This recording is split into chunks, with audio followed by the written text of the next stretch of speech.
Hi, I'm Fergus March, and this is a new segment for Solar Power Portal. We'll take a whirlwind tour of the day's green energy news and hopefully get some discussion going as well.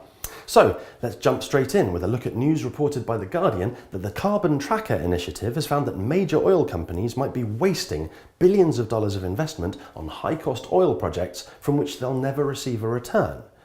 Put simply, $1 trillion is being put into expensive oil sands, deep water and Arctic projects to make sure the last resources can be wrung out of the planet.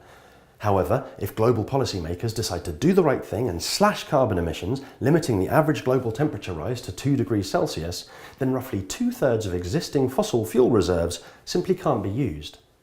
And this should be sending oil companies into something of a spin. The world's nations are already agreed that a 2-degree rise is pretty terrible in and of itself. So the only oil that can be burned is the cheaper stuff from onshore wells. Why then are oil companies spending an extra $1 trillion to extract oil which can't be used within the confines of potential ecological legislation? A clue lies in ExxonMobil's attitude, who say that the likelihood of serious carbon emission clampdowns in the future is near zero. I for one really hope someone in power proves them wrong. It'd be great to see Exxon with $1 trillion worth of egg on their face. And talking of bad things happening, fracking has come under fire on both sides of the Atlantic in the last 24 hours. The Times reported today that a study in America has shown that the number of earthquakes in Oklahoma has risen by 50% in the last 7 months, a phenomenon they attribute to shale gas mining operations in the area. Meanwhile, The Guardian has reported yet more fracking controversy in Britain. They say that a poll has revealed widespread opposition to plans to change trespass laws to allow shale gas companies to drill under people's homes without the owner's permission.